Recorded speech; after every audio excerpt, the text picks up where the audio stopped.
Hi, welcome to the 3D portion of the After Effects Basic Training Series. In this segment, we're going to take a look at creating 3D layers in After Effects and cameras and lights and all that good stuff. So let's go ahead and get started. What I have is a blank composition, and I'm going to take some of my media here and just stick it into the comp.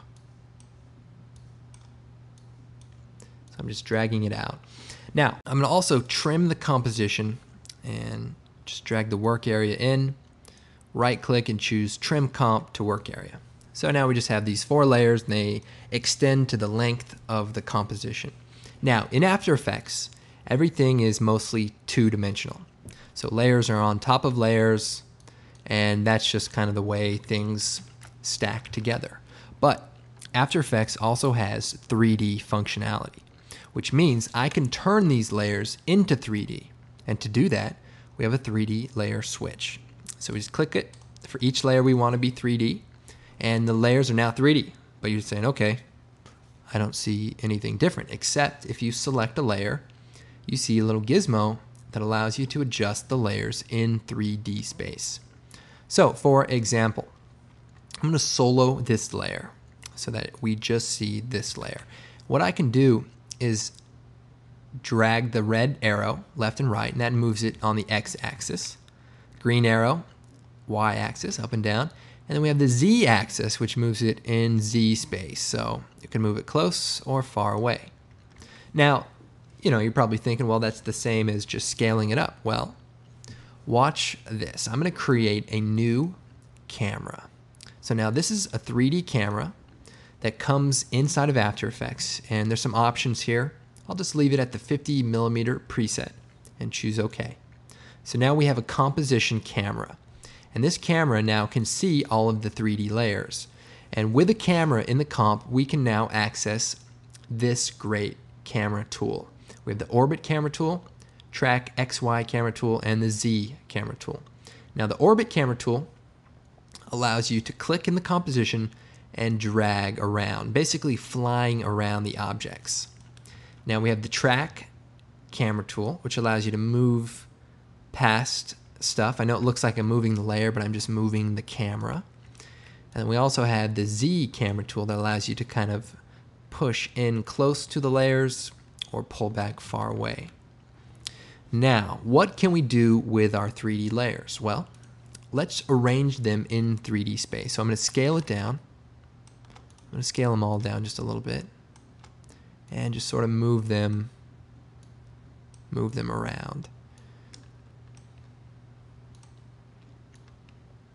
Okay, now I can also move these layers forward and back. So I can go to the Z-axis, roll over until we see the little Z, and push this back. Take this one, we'll move it close. We'll move this one back. You can also hold down Shift, and it'll move the layer faster into the distance. So now we have our layers kind of offset in 3D space. And then if we take the orbit camera tool, we can really start to see that our layers are in fact 3-dimensional. Now we may want to move them a little bit closer together so that we can really fly around them. But as you can see, we do have the control over these layers using the camera. Now we can go to our track Z camera tool and kind of push in through these layers and make like a video, flyby or something. And if you hit the letter C, that toggles through these tools. This tool allows us to kind of move the camera. This one moves in, this one flies around. Now we also have access to so many more functions now that we're in 3D. For example, right now we have the active camera.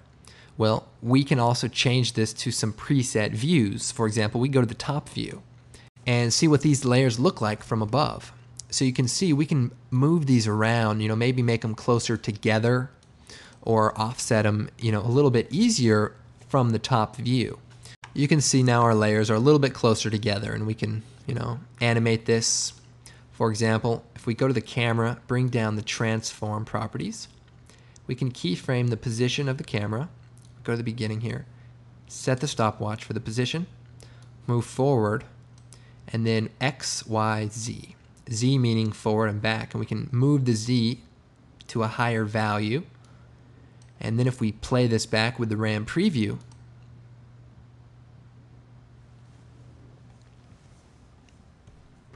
you can see we sort of push through the 3D layers.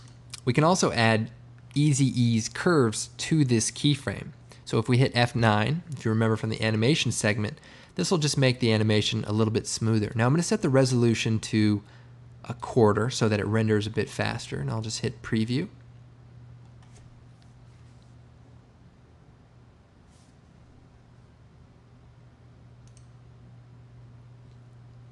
So there's a pretty simple 3D animation. Now, there's a lot more we can do. For example, I'm going to create a light. So I'm going to choose Layer, New, Light. And here is our light dialog. We can make a spotlight, which is a light that points in a direction. We can make a point light, which is sort of like a light bulb that just illuminates out from the center, and an ambient light, which you don't actually see, but just slightly brightens everything up depending on how bright you make it. Now, I like to use the point light for most things. And there's an option to cast shadows and to change the color of the light. So let's make the light color blue, and we'll turn the cast shadows on. And then I'll choose OK. And so now we've created a light, and that's what the light looks like. And our light can also be moved around in Z space. You can move it forward and back, bring it up high.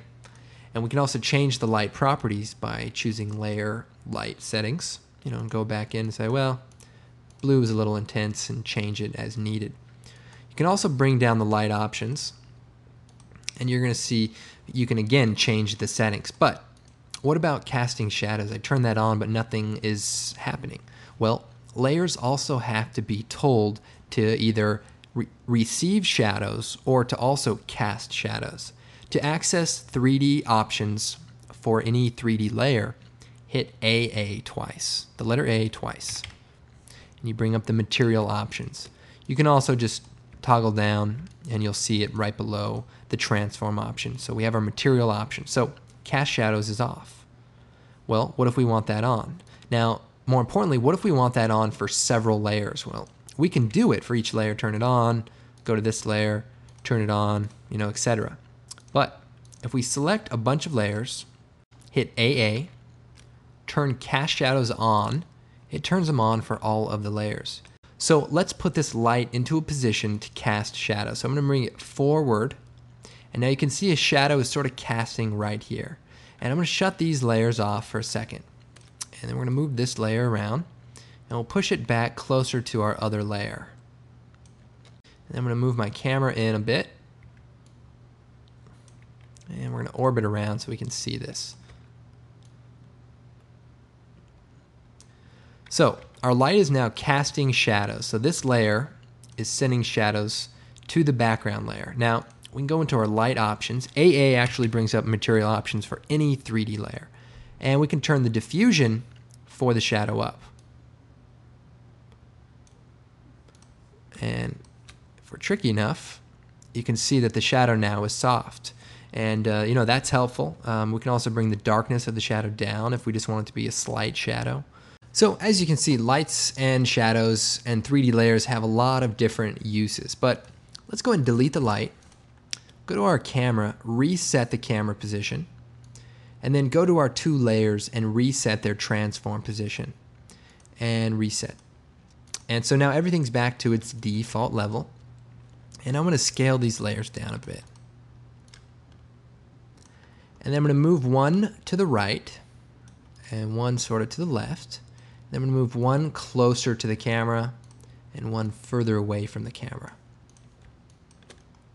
And what I'm going to do is go to the camera settings, bring down the camera options, and turn on the depth of field. Now the depth of field is basically the function that allows you to simulate a real camera lens where you have a focal plane, where something is in focus and something further away or closer to you is out of focus. So we turn this on by clicking, and then if we bring the aperture up, make it larger, you'll see that everything is going out of focus, and that's because our focus distance is probably right in the middle of these two layers. So I'm going to take my focus distance and move it. So you can see we can focus on her, or we can focus on the front layer. Let's see, we can adjust these layers. So if we slide the focus distance, you can see we can kind of move between these two. Now, another part of 3D in After Effects are the 3D aware effects. What I'm going to do is create a new solid. And from the effects presets, I'm going to type in particle. And there's an effect in the simulation category called CC Particle World. I'm going to drag this out to my black solid. And as you can see, it creates this crazy looking 3D fountain. Now, this particular effect has a little 3D box next to it when we have a 3D camera out. And that means that this effect can see 3D. Now, we don't have to turn on the 3D layer switch. In fact, we're not supposed to. This effect is aware of the camera and renders it out accordingly. So if we come in here to our orbit camera tool, we can rotate around and see that this effect is actually 3D.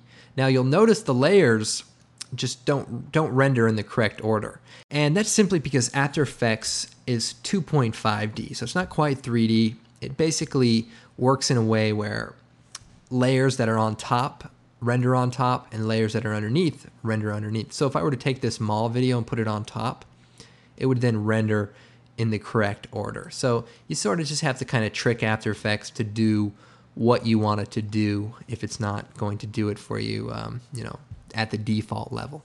But anyway, there are many effects that are 3D aware, and I just wanted to kind of touch on this possibility of really adding, you know, a new dimension in 3D. Also, some great plugins. I gotta plug these guys because they're just they're great guys.